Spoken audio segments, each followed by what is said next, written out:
I am Phyllis Wire Whitley. This is Spiritology Live. Together, we will break the religious shackles. We will elevate your journey for a higher consciousness, transformation for self-discovery. We will breathe life into my Amazon best-selling book called Spiritology. That's right. Each episode, we will dive in spiritually, metaphysically, and holistically to your well-being, offering you the tools to master and manifest your promised land within. Let's go. Hey, everybody. I just got back from Texas. Everything is bigger and better in Texas. The houses are castles. Kudos to those who have made this journey a divine journey. Kudos to the bookstore in Texas. Go to them because they will give you a platform. Kudos to Sheeta, one of my mentees and also, I would say, my assistant. It was a great long trip, but guess what? We are back. I am back, excuse me. And I am going to be talking about the life play. I don't know if I'm connected, but sort of connected. If you didn't listen to my life play, you got to go back about the actor, the director. At the end of the day, you realize you can't blame nobody but yourself. Yes, I know you don't like that, but let's go forward. Now we are going to go into We Are Family. Y'all remember that song? Oh my goodness. I'm really not going to start this because some of y'all will start, I don't want your dog hollering in the background, but listen, what about your family? What about if you have a family life play? We are going to discuss the dysfunctional and the functional. And the reason why we're going to do it is because I'm going to show you that you're not alone. Lots of people come from dysfunctional family. But how do you make it? How do you raise your children to not be dysfunctional? Whether you're married or you're single or you've been thinking about it. Some people usually say, I have met, unfortunately, some people who had usually said, I don't want no kids because their life play was terrible. Guess what? Let's start this party up right now because what you're going to learn here is I am going to show you something about your family being the whole play. Your stage, your life stage is all about your family, only because you probably let it be. Because yes, you can come from a dysfunctional family, but you can grow up and say, okay, I had enough of y'all. And then you visit that play once in a blue moon. Okay? I'm not saying shut the door, but handle them with a long silver spoon. So what covers dysfunctional? It can be so many, many things. First of all, you have to understand this life play is vision, executor. It is about the vision all over. And when you're dealing with the family in the whole play, you got a lot of cooks in the kitchen and you got a lot of crooks in the backyard, or should I say basement? I know y'all know what I'm talking about. Now I got your attention. Okay. I'm going to go not too deep, but I'm going to tell you right now, when you're dealing with the functional family, to give you an illustration or description, it can be poor communication. She said this. The sisters aren't speaking because something they said when they was 20. You understand what I'm saying? You're not speaking to your uncle because it could have been some physical abuse.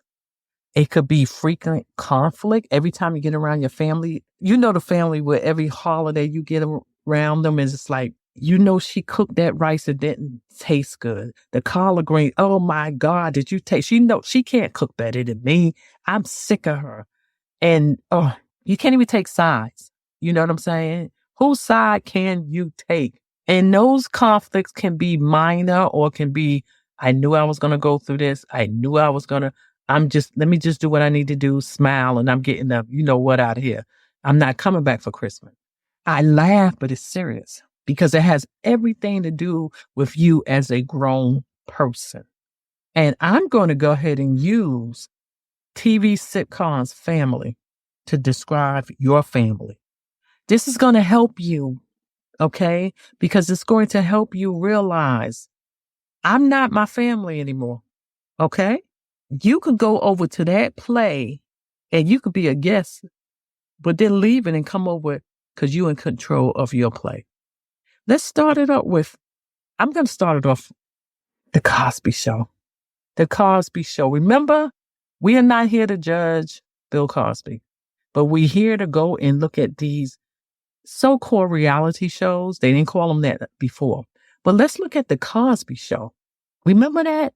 I will describe it as the Huxtable family was very somewhat unrealistic expectations according to most Black or brown family or children who watched it, because it was like, oh my God, the family, I believe the father was a doctor and the mother was a lawyer. Please don't quote me on that. But you was like, oh wow. You watched it because you just wanted to have that family, especially for those of us who don't know where our father's at, or a father was absent or is divorced. You fell in love with that family. The father, everything he said had something to do with humor. The mother was straightforward, clear, but she literally brought humor in it, but it was all about love. Do you see how I described that? Some of you had families like that. Some of you didn't. Okay, I'm going to get to the next one. But this particular family, we say it was unrealistic because a lot of us didn't come from that side of life.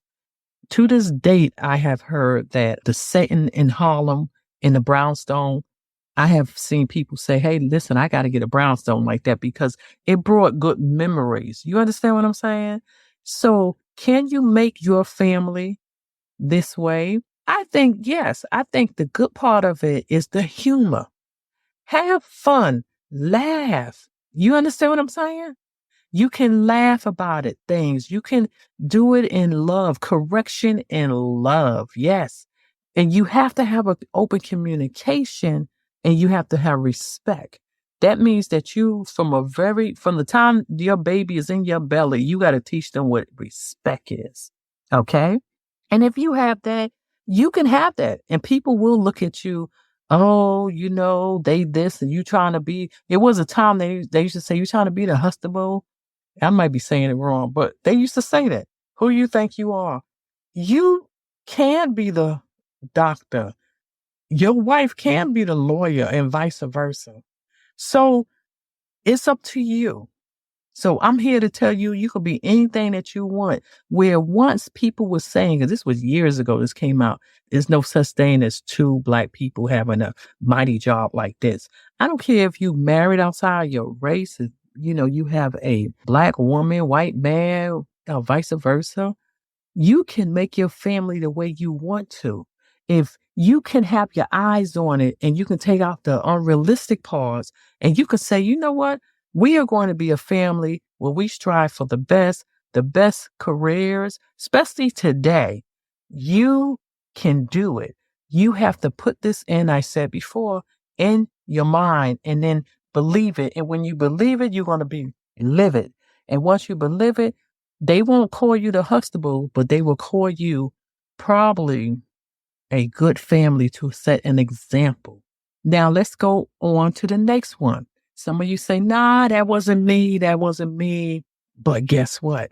How about the Brady Bunch? Let's go over to that play. Remember the Brady Bunch? Oh God, what is that?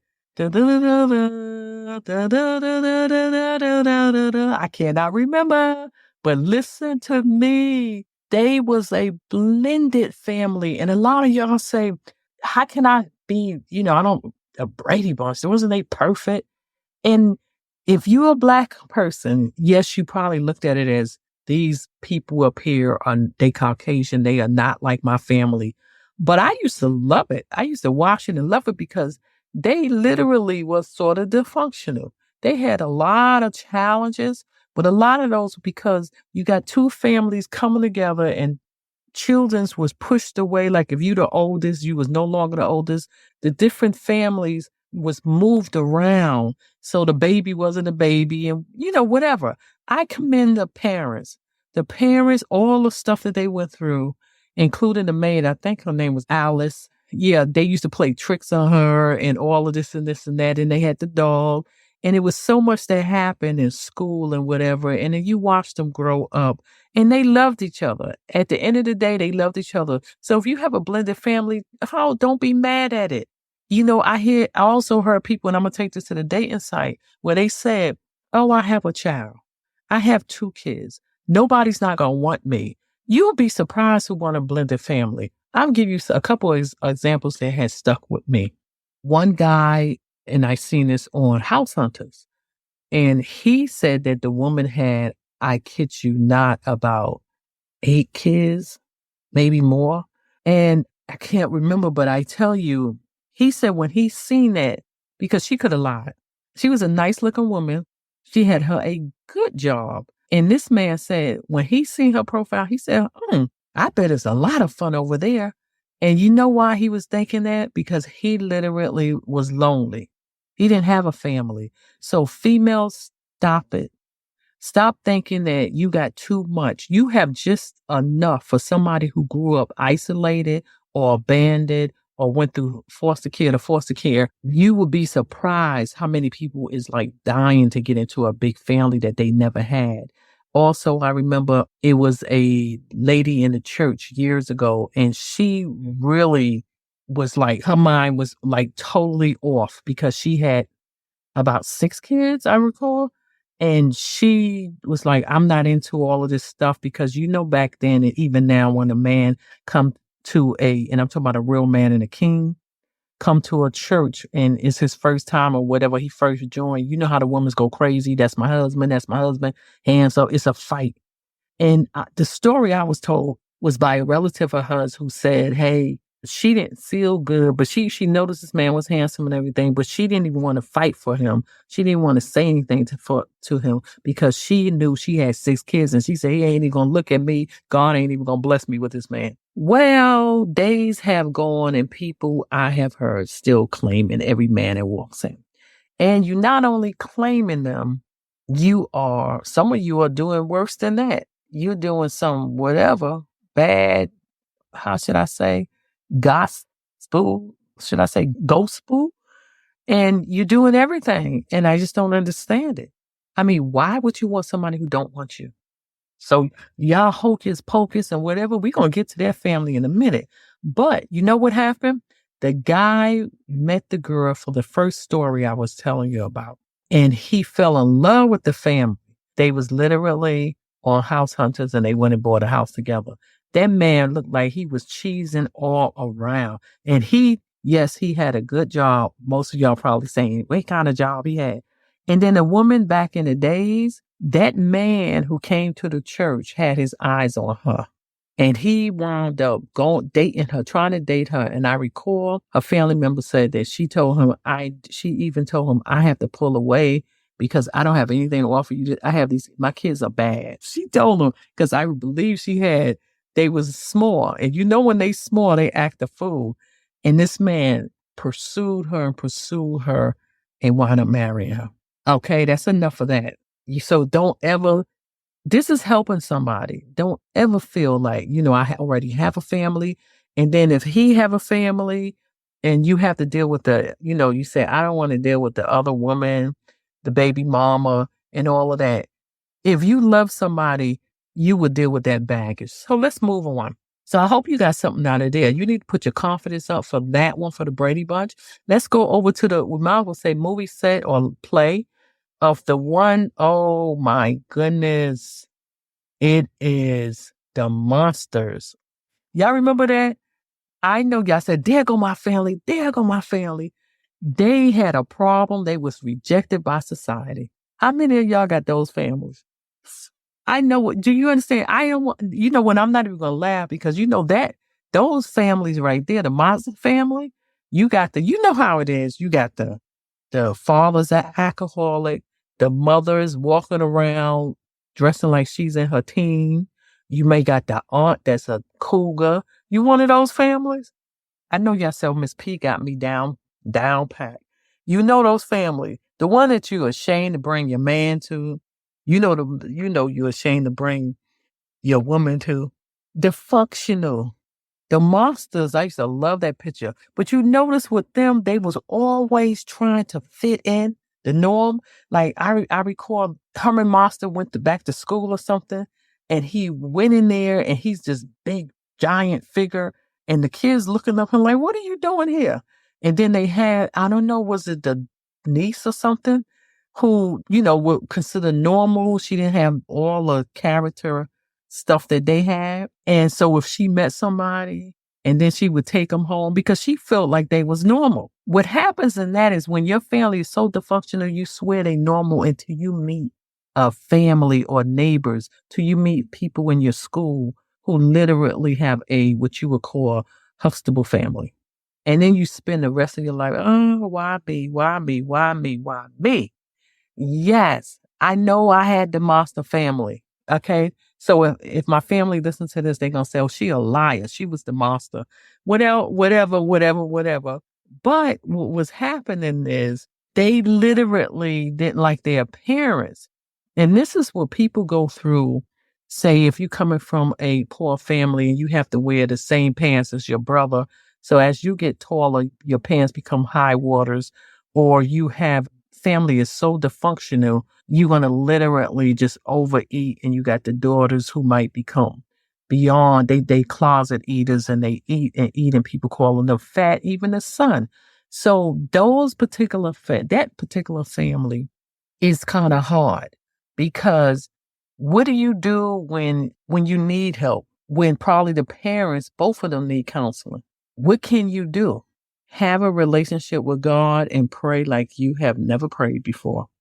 Because I do say that with all honesty, you have to tap into the spiritual realm, and that you will be surprised will start moving on your family behalf. And if it don't, and they reject it spiritually, you need to go forth and you need to do everything that you can. As if I'm talking to a young woman, a young man, you have to do everything in your powers to build your spirit and your mind, so that when it's time for you to leave, you'll be flying out that door. Like people was flying out the door when they went to their house. You ever see them flying? They were running. And you have to say, I'm not going to be that. I told somebody not too long ago, you say, why was our place with this dysfunctional family? And I said, did you ever think that back in the day before conception, when you chose your family? And if you look at Napoleon Hill, he has something about the envelope that you receive when you're born. If you believe that, would you go choose the easy family, or do you want to be that one that God said, good daughter, good son, when you go ahead and choose the wrong family that's dysfunctional, but you change them? Or you become something brilliant from that. Some of the best people to this date, famous or non-famous, who have accomplished so much, is because they came from a dysfunctional family. So I hope that helped you, because it is a possibility. You was created to show your family, your parents, how to be a parent. So don't let that be an excuse. And I know some of you say, oh my God, why? Because a lot of y'all found yourself or are finding yourself being the mother of your mother and even your father. And you may have much more money or blessed with prosperity where you can help them. Don't be upset, because they did the best that they knew how at that time. And you need to go back. I always say you don't know who you are until you go in your past and find out what was going on in that family. If it was a lot of abuse, a lot of criticism, then you understand why I carry for each generation. And what can you do? Stop the generational curse. Yes, you can. Well, let's come out of there. My favorite show was The Addams Family. Yes, it was. Oh my God. The Addams Family was a trip. I loved them. To this day, I believe Wendy got her own show on Netflix, and I only watched a couple episodes of. It was great because they had some kind of power. Now, some people would claim them to be doing witchcraft and all of that. They would say they the dog family, and they might feel that way. Yeah, somebody in your family might be a psychic. Somebody might be call themselves a spiritual pastor, and they doing all kind of stuff under the table. And you say, "Oh my God, this is definitely the Adam family." You know, one of those where your aunt go Gotham, and everything is all black. The house is dark, and I mean, mama a psychic. You don't tell nobody that. Got the boy in the house. So I laugh at that. But some of the people with Adam family, they exist. Huh? They exist. Yes, they do. Listen, I don't want to go and talk about this, but you got the witches family up in New England, and you got the down in South Carolina and Brookford. You got the people who swear by voodoo doctors. So they feel that, listen, my family is normal. But if you mess with me, you know what I'm going to do. Because they feel I got the power. We all got the power. But they use theirs in a different way. Instead of giving the gospel, they do the opposite of the gospel. It's spreading the good news. They spread the bad news. So yeah, it's a lot of Adam families out there, and some of them were style. I remember back in the days after Janet Jackson did Rhythm Nation. I mean, you couldn't tell me I was Gotham. I mean, I had the black, I had my hair dyed black. I wear the black, whatever. And then coming from New York, it was like the black shirt, the black skirt, or the black pants, the black duster. Oh, honey child, you couldn't tell me nothing. And then I'll change up with the boots and some other color. So you couldn't tell me that I wasn't a part of the Adam family. I used to love that show. And we do have a cousin that, that cousin you don't want nobody to know about. With that being said, that was the functional trait. The good part about them is they had a deep emotional bond. They was very loyal to each other. Yes, they believe it or not. They valued their family. They loved their family. And one thing about them, they used to always look at you. If you couldn't accept them, they would say, I wonder what's wrong with them. And I can go back to the monsters. Remember where they been running out the house? Like if I believe it was the niece or someone would bring a man over and they would run, they would look at each other and say, well, what's wrong with them? Because this is something that you can learn from the Adam family and the monsters. You're not going to fit in everybody's family. You're not. All of us are unique, and we try our best to fit in. So you need to learn something from that. Don't try to fit in. What you can do is you can take that power that you do have, that God have given you, link up with the highest power, and I guarantee you, you need to go ahead and you need to vision board, meditation, prayer your way out of some of those families that brought harm to you physically and emotionally. And you can turn around and have your family and say, this is my family, and I'm going to bring them up the way they need to be. Curse generational free. Okay, you learned something from that. Wait a minute. I am not finished. How about married with children? You think listen. Married with children. Let me tell you about that. That actually was one of my favorite shows, the Bundys.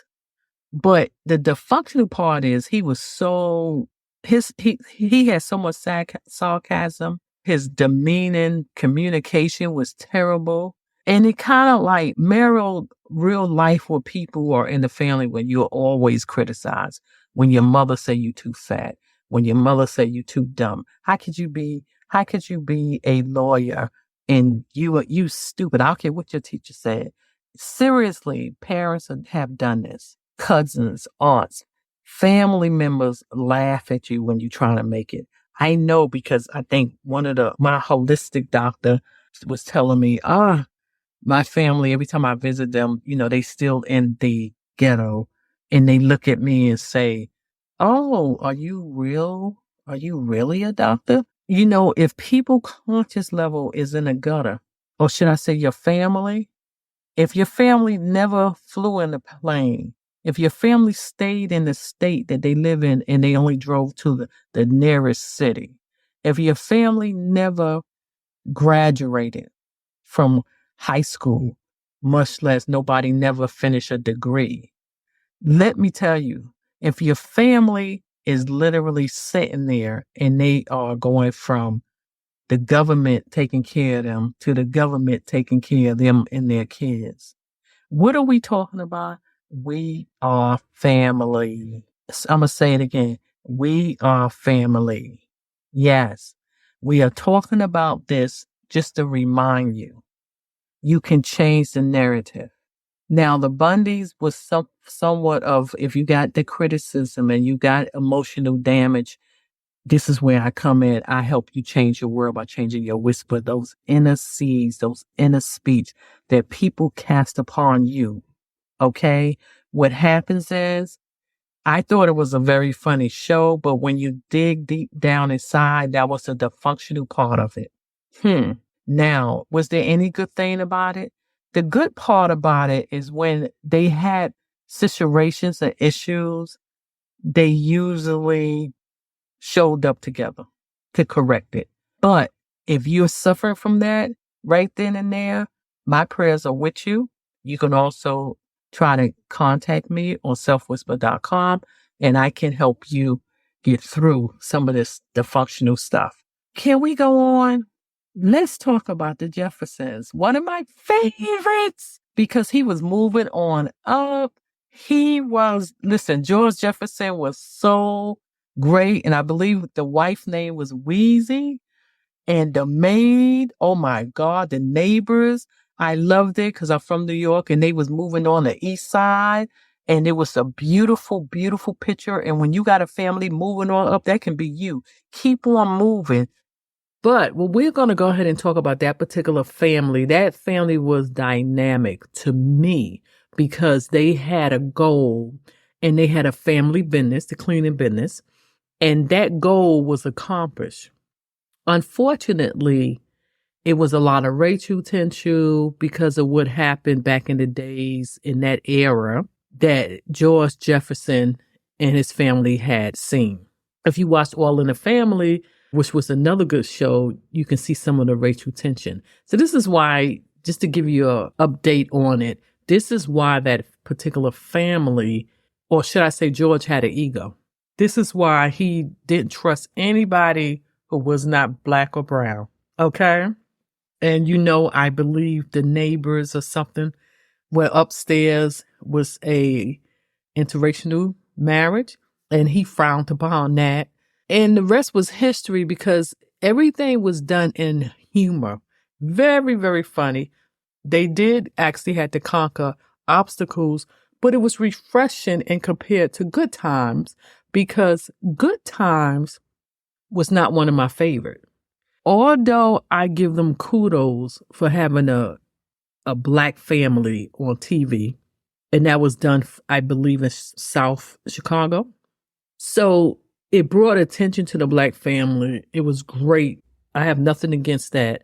But as time went by, it didn't do anything to the average black person, to our consciousness, because it was one of those pictures or TV shows that you had to agree upon, or you had to say, no, I'm not going to say, oh, wow, this is just like us. Oh, okay. So the end to all end is in their family. So that means that it's always going to be in our family. This is why I like the Jeffersons. You want to call your life play moving on up. You want that to be your goal, moving on, moving to the next step, in the next step. Some of you said, well, Miss P, when do I stop moving on up?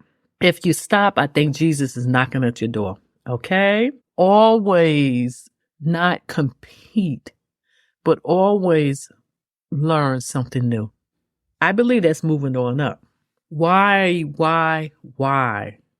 We actually want to master our behavior, our life play, You want to master it. You want to be in control of it. The downfall of the Good Times reality show was it was a reality show. It was not a reality show, but at that time it was a sitcom that was like a reality show of bad news. This is why you have to master what's going into your ear gate, even your whole family. Because now we are talking about what? We are family. Remember, you are in control of your family. You are the producer. You are the director. You are the writer. Those of you who didn't listen to my last podcast, it was all about your life play and how the real secret is that you are all those things, including the actor or actress. Hello. Remember that. Why? Because now I'm going to extend that to we are family, because some of us are blessed to have a family who somebody stopped the generational curses. And they literally say, hey, no, we're going to be a great family. That's why that song was so popular back then. Now, let's learn from Good Times, but let's really focus on the Jeffersons, some of the traits, the characteristics. And what we are going to talk about right now is the power of the Black plays that's out there on Broadway, off Broadway. Okay? But I'm looking at it from a spiritual point of view. Remember, let's go back in memory lane. Remember the Hollywood movies in the 70s?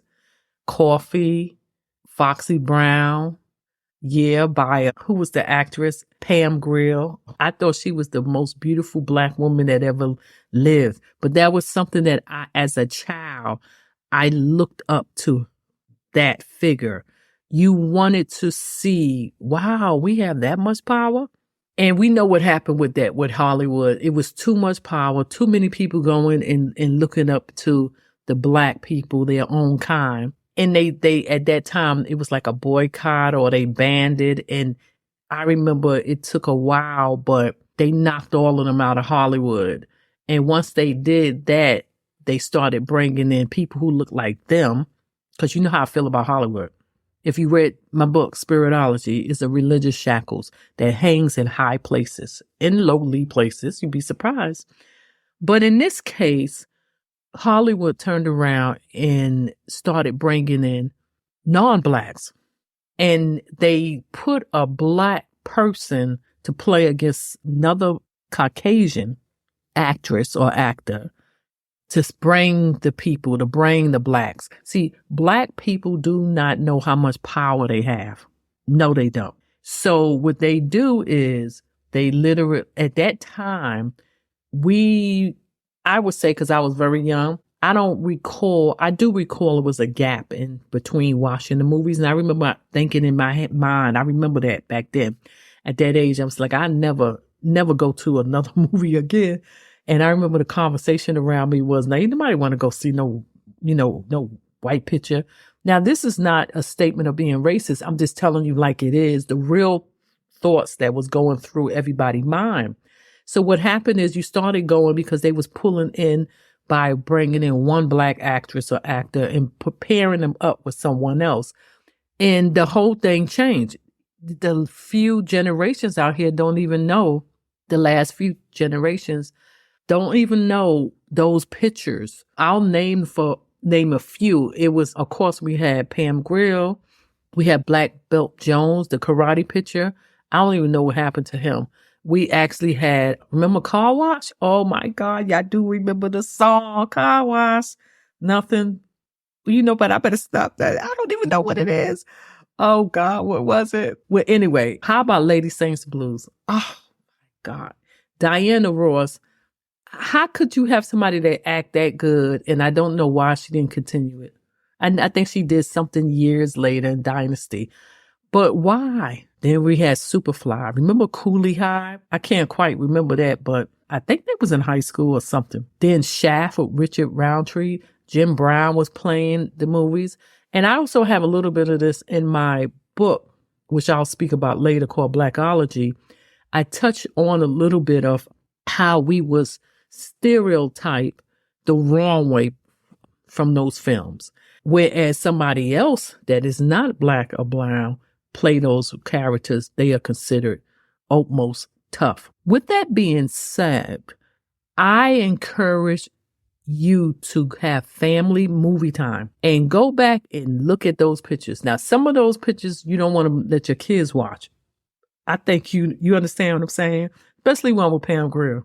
Jim Brown, because it's a little, violent with the talking and whatever. It's great because I always say you have to know who you won't know who you are till you go back into your past, and you need to see that. And you wonder why, well, all the power, all the money, especially what athletes have and entertainers have now, and rappers, that they don't go back and recreate those stuff. And I do thank God for Netflix is putting on a lot of Black shows. So let's go back to the Jeffersons. Now that you know, earlier we was discussing the different families. Now you know why I like the Jeffersons. Remember, Good Time was good for a season, but I remember even afterward, things started getting better because most of their episodes was be all to end all. And people got tired of that. Okay? So listen, what you want to do from this, what are you going to learn from this? What's my point? You say, I know how it is to have a show called Good Time, but regardless of my struggles, I was in my mother play. Unfortunately, we was in our parents' play.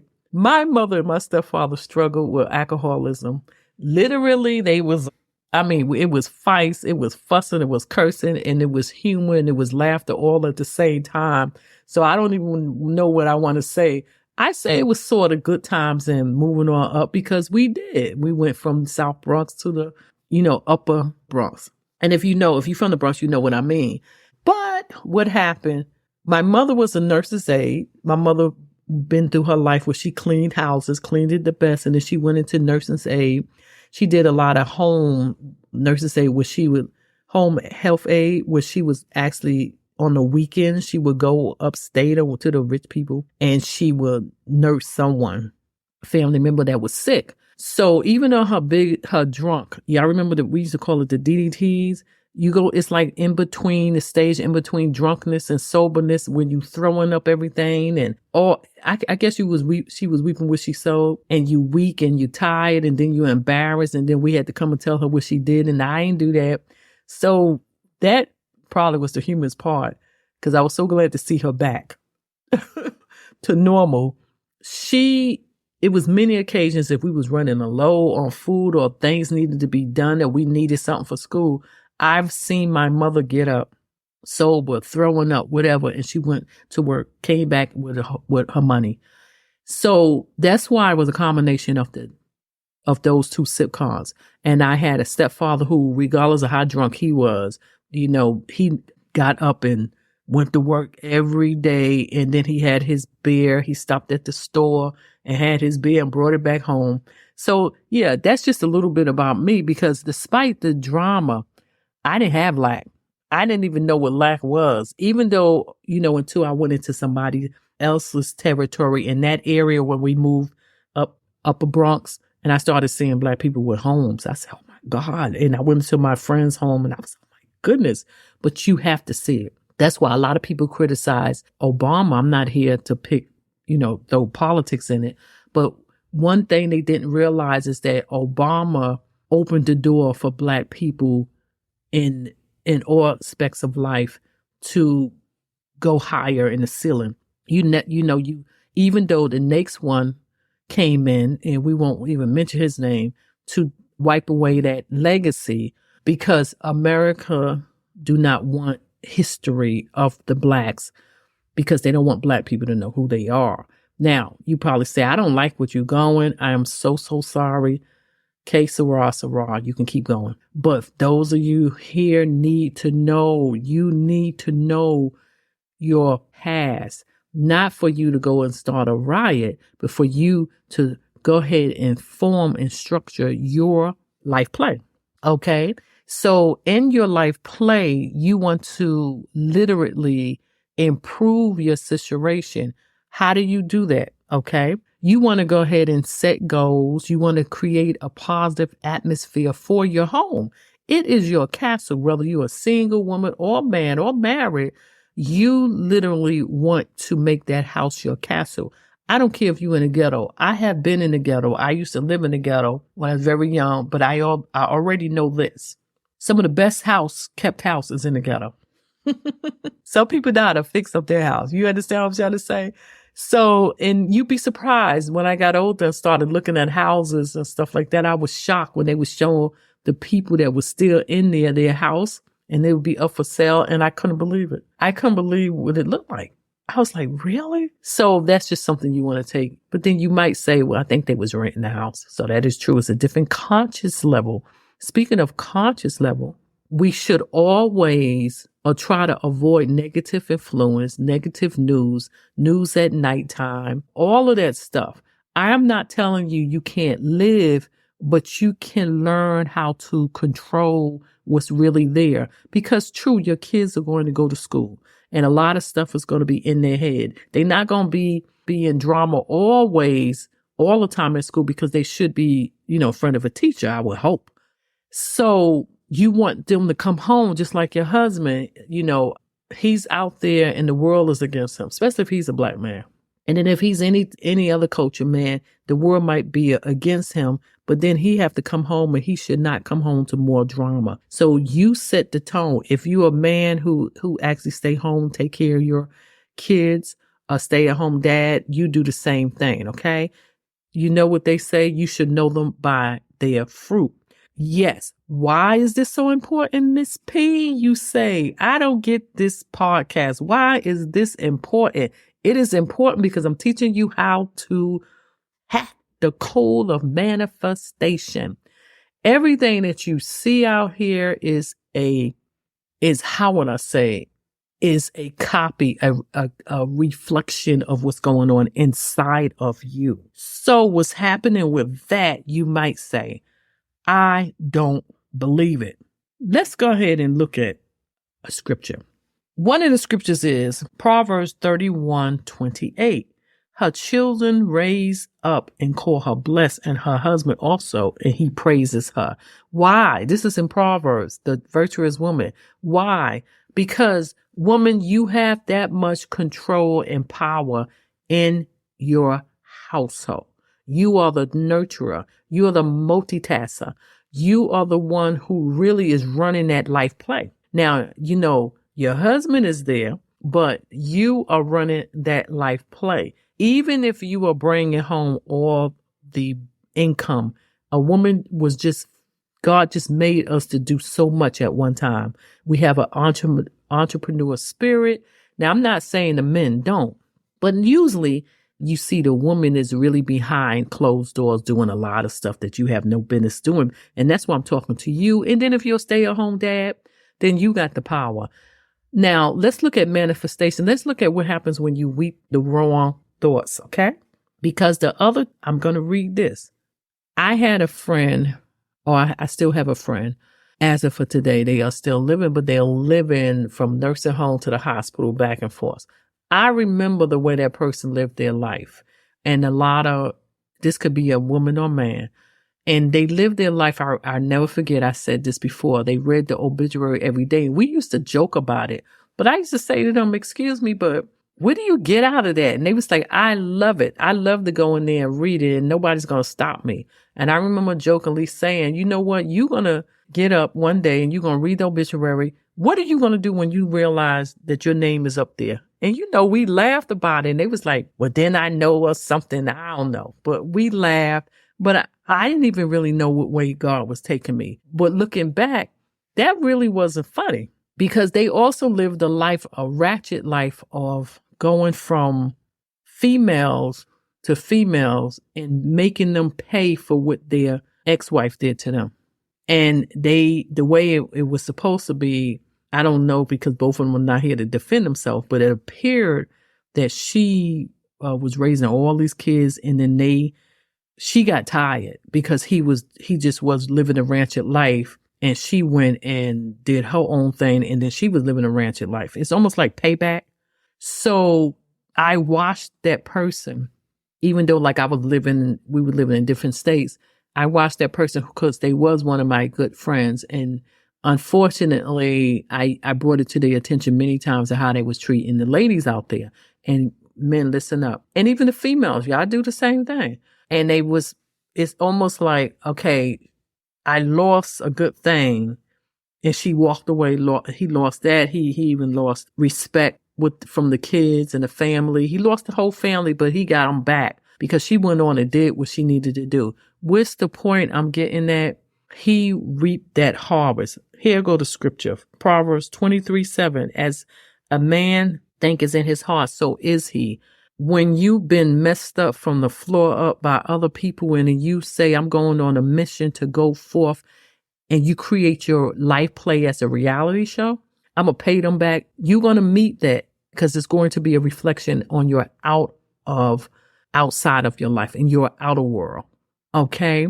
So just for instance, you will know them for their fruit. Okay. Because people will come to you and they will try to convince you or impress you by being something that I'm going to talk about soon about keeping up with the Joneses. But before we even get there, you need to make sure that your house is not a reality show. Stop lingering on conversations that's negative. Your children had a bad day. Your husband had a bad day at the office. You had a bad day with the neighbors.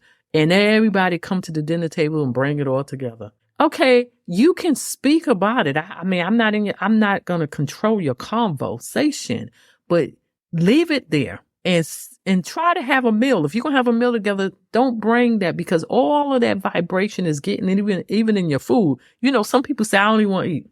Stop it.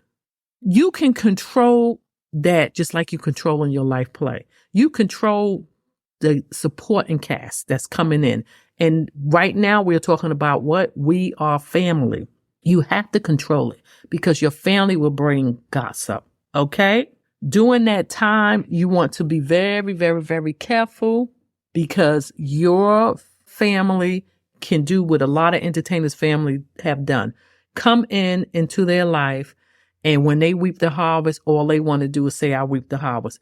They have to have earned it. You can bring in your family and you can put them in positions according to their uniqueness and intelligence and give them a job. And that's like in your life, like give them a role. But those people, those entertainers, or even in Hollywood or even music, a lot of them fail. And when they fail, the family was scattered. I have known people who said the family came to them and said, we want to get married. And they paid for the whole wedding. And after the wedding and everything, their family didn't even speak to them anymore. I know some stories out there that's why I'm here today that will blow your mind. Because you probably saying, I know how that felt. I was duped by my family. So you have to be careful. You can create the play. And sometimes you really think that somebody is there for you and they not. You know, that can be your friends, your so-called good friends. Your enemies might be your best friend, because I had said before, just because they on the set, some people just come to your set just, their aunt or uncle, just to see if that set is going to blow up. I mean, I know because I got people in my family who will not come around unless somebody's getting ready to die or somebody in a hospital. And then after that, they gone. Don't have nothing to do with you. And people look at you like, you wrong. You lock that person out your play. No. Sometimes you know what you do? Handle them with a long silver spoon. And just don't give them the key. They shouldn't be able to come in and out, in and out. Now, this should help you. But let me explain something to you. You know that person. You know how when you go to a person's house, and I don't know if you did this when I was young, I should always do this. I would go to the bathroom and I would look in people's bathroom cabinet, medicine cabinet. They shouldn't call it medicine because I try my best to not be one of those who have medicine. But you do it when you grown. And I have heard horror stories where men say they go in there and literally in that cabinet or even your bathroom, they can tell if you're going to be high maintenance because you have too much makeup. Clean out the clutter, females. So what if you wear makeup or foundation or whatever you want to wear? But make sure you clean out the clutter and you don't have any makeup set in there past 6 months. If any expiration you need to throw out. Some people just keep it. I'm going to use that. But to a man, that'd be like you are high maintenance. And then also, how about when you go into somebody's medicine cabinet and there's a whole bunch of medicine?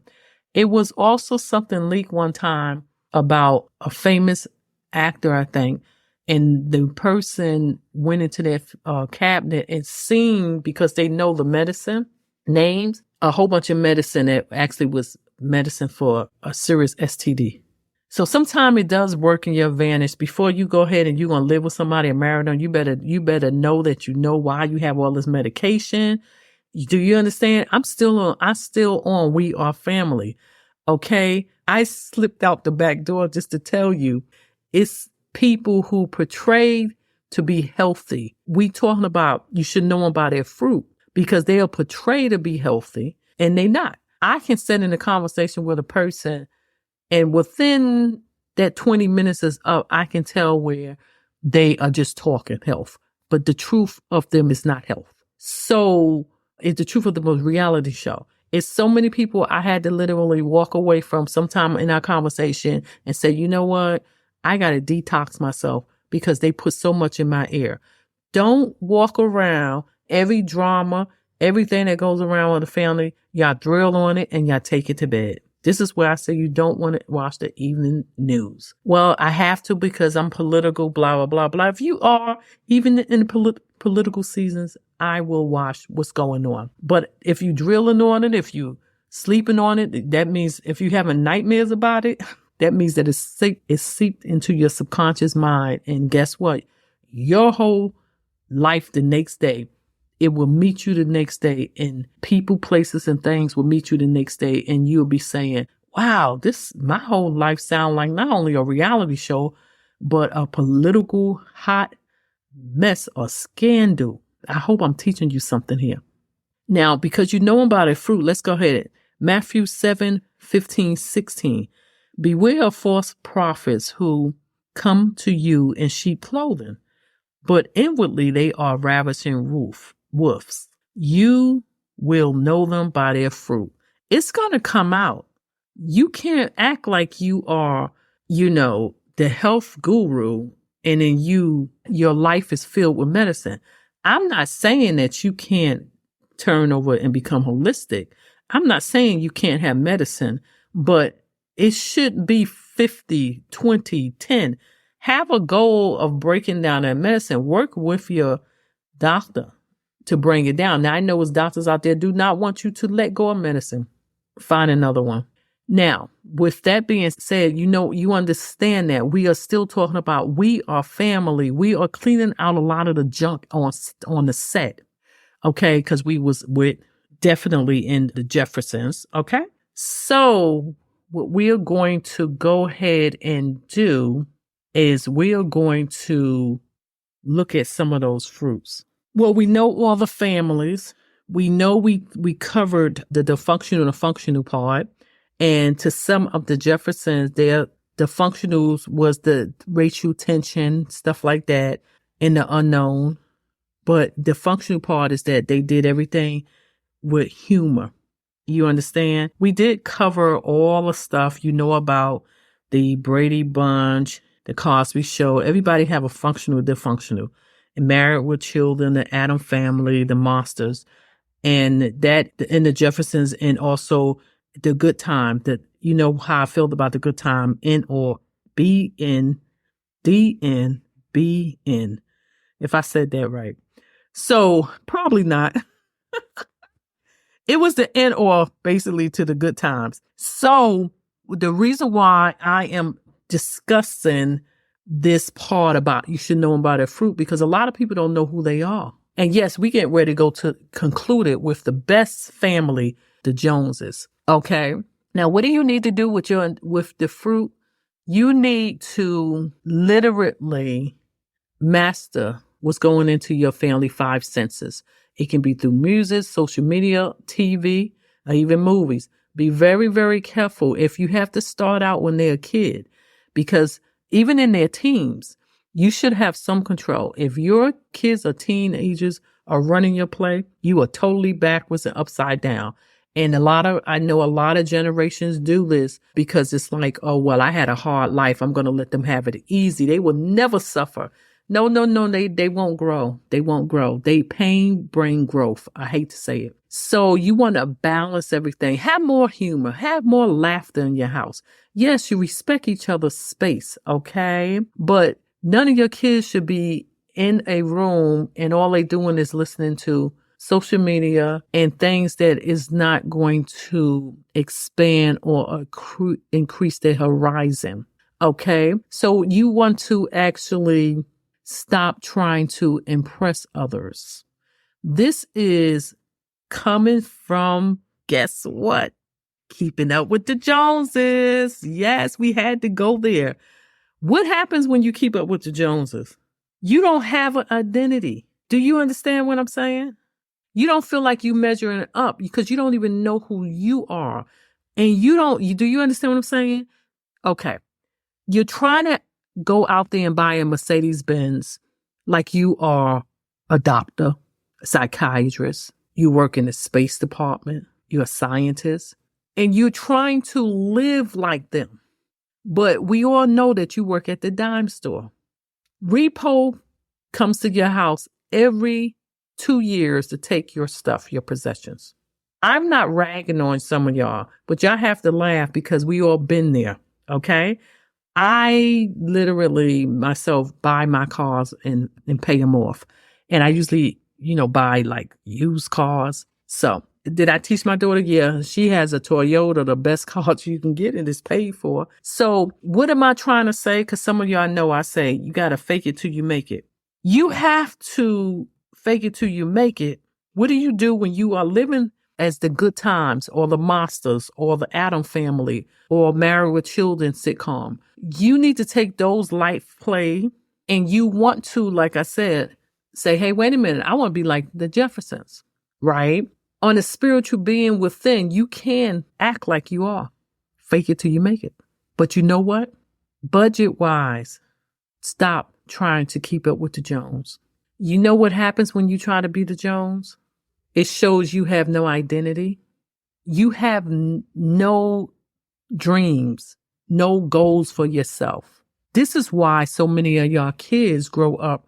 They run after rock stars, entertainers. They dress like them. If they cut their hair, they shave their hair off because you didn't teach them how to find out what's their identity.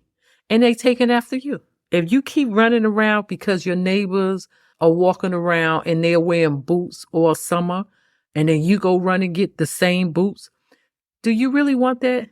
Do you really want to go ahead and surround yourself with colors that you don't even know that you like? Because your neighbor house is red. Oh, I got to paint my walls red. It's a difference between people who are copycats, people who are duplicators. The God wants you to duplicate, okay? But not like that. You understand? Become a creator. People say, oh, I'm a creator. No, you're not a creator. I can spend time with a person and I can tell you exactly what they're getting ready to manifest.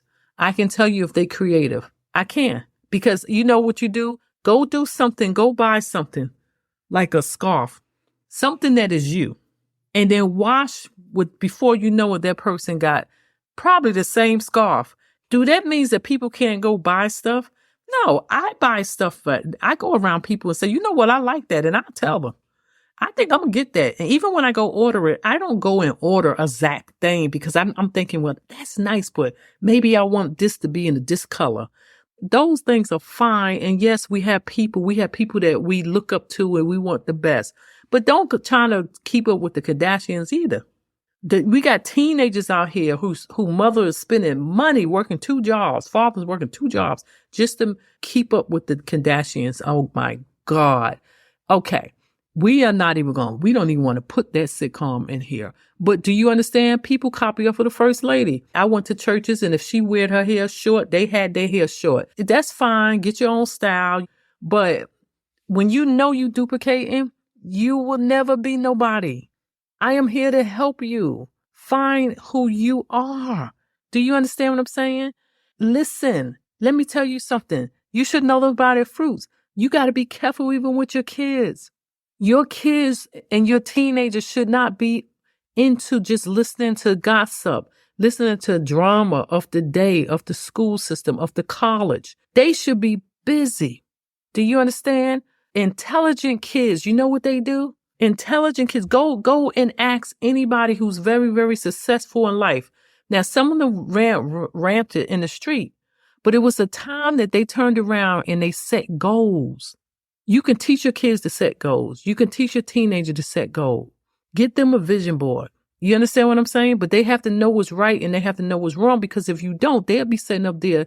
Somebody say something to them the wrong way. They got a vision board and with something bad pointing to the person's head, because they don't even know who their foundation, their founder is. And that's where I tell you, if you don't know God, then you right there making a big mistake with your kids anyway.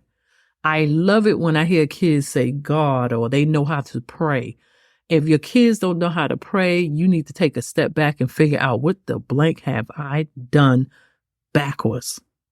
At that stage, the only thing you can do is you can go ahead and just set an example for them. And in your own world and imagination, you can see them praying. Let them see where you run when trouble come, when drama come. Okay? Your intelligence in people, or even your kids, or even your teams, need to be, they are learning about successful people. They learning about successful places. They learning about successful things. You know what I'm trying to say?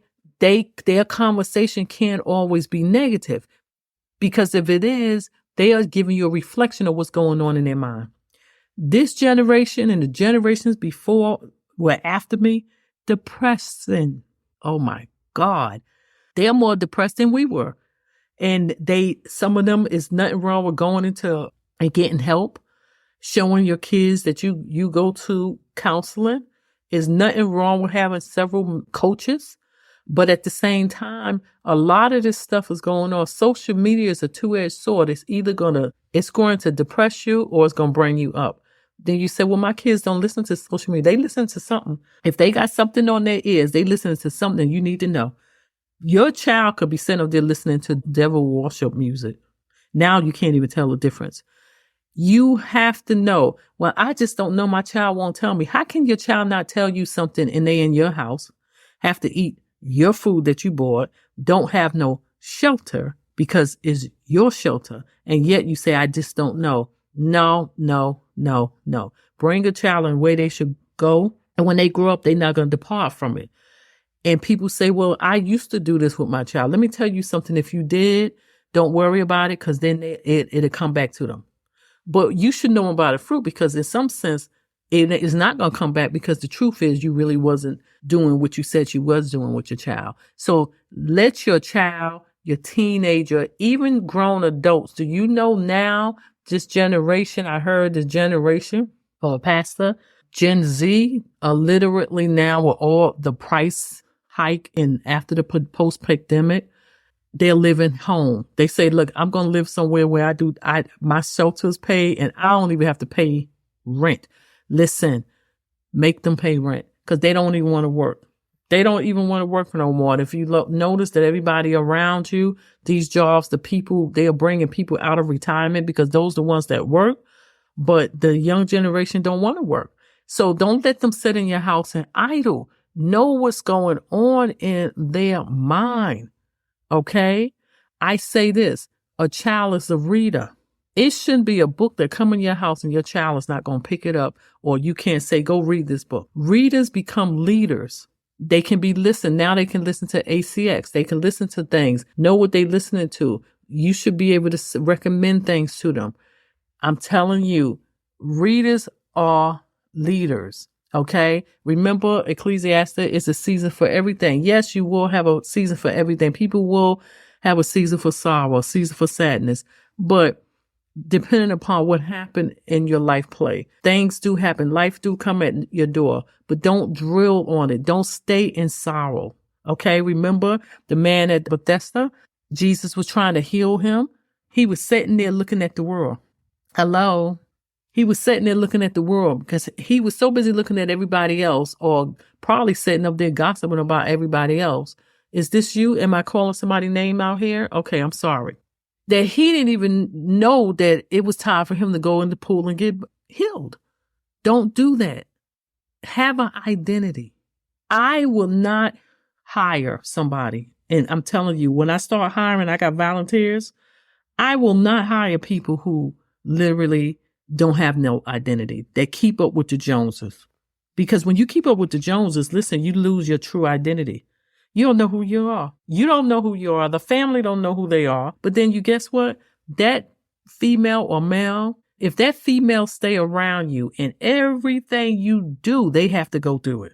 You wear your hair purple, they got to wear it purple. You wear your hair with styles that's down to your ankle, they got to do it. Yeah, you can try out stuff and say, I never look, oh, that's not bad. But that shouldn't be your identity. If you love dresses, I don't even wear what I normally wear. But I won't even say it because we probably got some Joneses conscious people listening because they'll go buy it. And you got people, close people that's supposed to be your family or friends, and they copy it for everything. You see besties go and say, oh, we're going to do this. We're going to dress this, or we're going to do this. We're going to do that together. Isn't that cute? No, it's not cute because you know why? Eventually that same person's going to want your husband. I have seen friends who get pissed. I have witnessed this and got pissed. And every time that a friend brought them into the house, like, Elizabeth Taylor did. Oh my God, I forgot her name. The lady, she stole her husband. And literally what happens is that at that time, she said, she would call her, the way her play was, and it was a play, it was a true play. Elizabeth Taylor, her husband died, and her best friend, and I cannot remember her name. She literally, they was the best of friends. Everything they did it together. And whatever she was going through a season of sorrow, she would call up and they was next door and she would come running over Debbie Reynolds. And she got to the point where Debbie Reynolds was busy and Debbie Reynolds would just send her husband. Well, one day she turned around and she said, they announced that they was getting married. They was in love. And, Elizabeth Taylor had her fun and she lost a friend. She lost a friend that it took years for them to come back together. God bless both their souls. They are no longer here. But I brought that up because it's happening today. So you have to teach your daughter that too. And them sons too. A man walk around everything that's, he wants everything that you got. He gonna sit back. His friend gonna be admiring you. If you happy, you get a good meal all the time, and all you talking about is your wife. He's gonna be eyeballing her, and he's gonna be looking for a crack of where she is not pleased. Yes, vice versa. You don't want that person around your life play because they're going to come in there and they're going to try to take everything that you have. Because you know what? Not that they do. They woke up one day and said, I'm just going to do that. They don't know their own identity. So they living through you. So what happened? As you go on and live your life, they going to want every good thing that you have because they don't even know what their identity is. God said to multiply. They go and duplicate what you have exactly. And see, when I see those people, I laugh because they know my pet peeve is copying. But at the same time, you know what I'm saying? You don't have no identity. You are a duplicator. You are a follower. And in some cases, when it's a client relationship, mentee, mentor, you a counselor client, some things, and depending upon what type of person you are, or if you're transparent, sometimes you have to learn how to not be so transparent.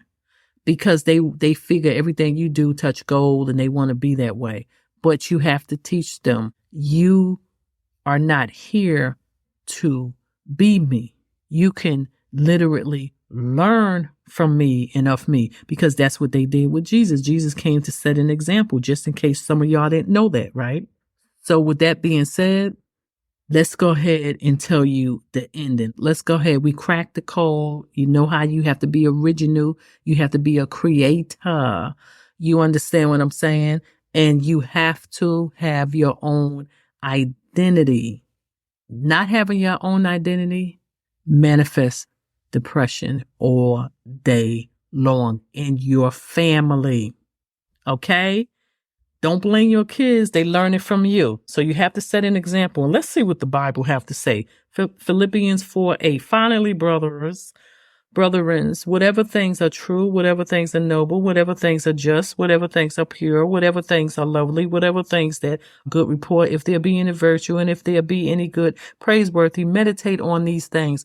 See, what you do all day long or mostly. Now, I know you got to go to work. Leave your work when you come back home. If you work in the house like I do, it's a time that you cut off and you say, okay, I'm finished. Shut all your technology down, shut your computer down, and then go and do what makes you happy.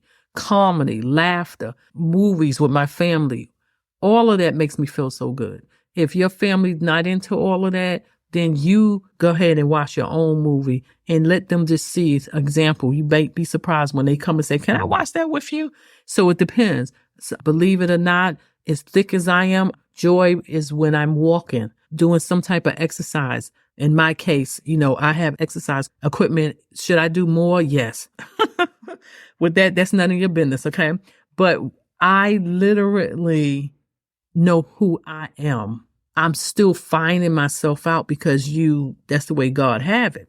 Because see, you really don't know who you are till you know who God is. So this is the secret. That's the real secret. But you notice that in Philippians 4:8, it didn't say just look at excellent things. It was saying just things, noble things, whatever. This goes back to what your kids should be listening to, what they should be seeing. Now, I can't tell you, oh my God, don't get into horrors. I mean, I have been into horror films certain seasons, especially when the wintertime comes.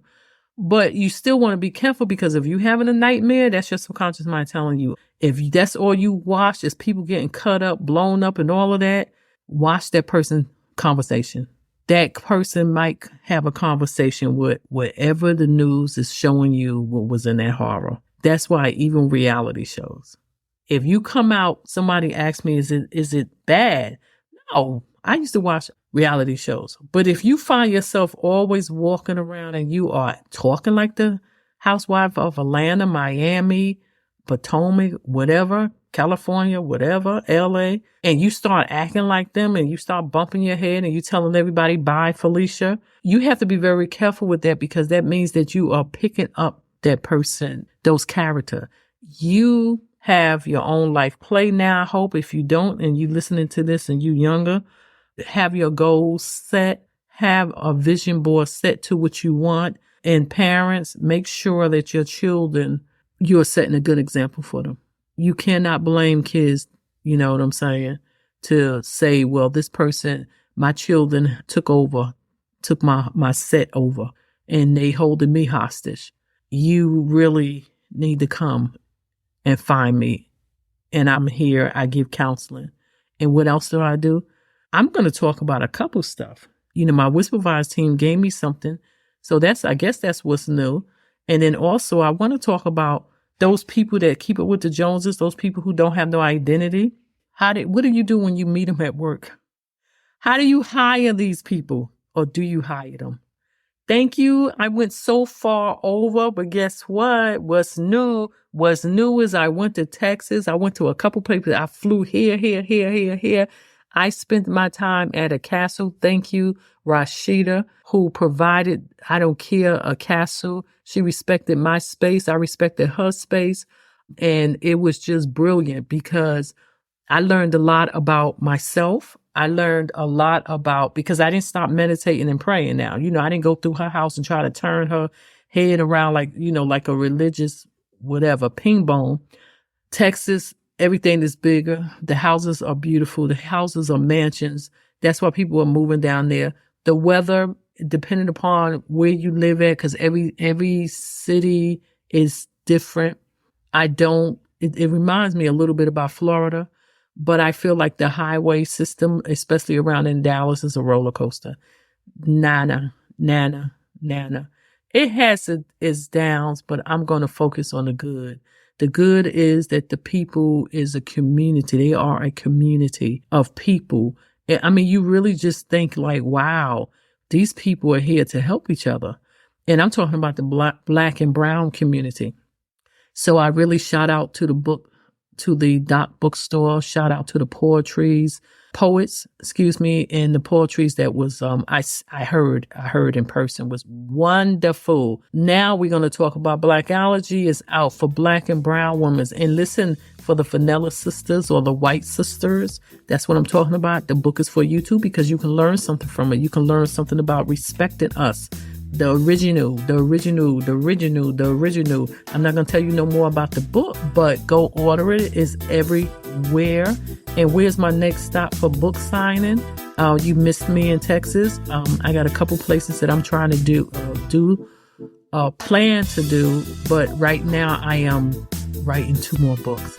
I can't tell you what's next with the books because we have some Joneses consciousness and all they want to do is copy. Remember something. If loving yourself is wrong, you don't want to be right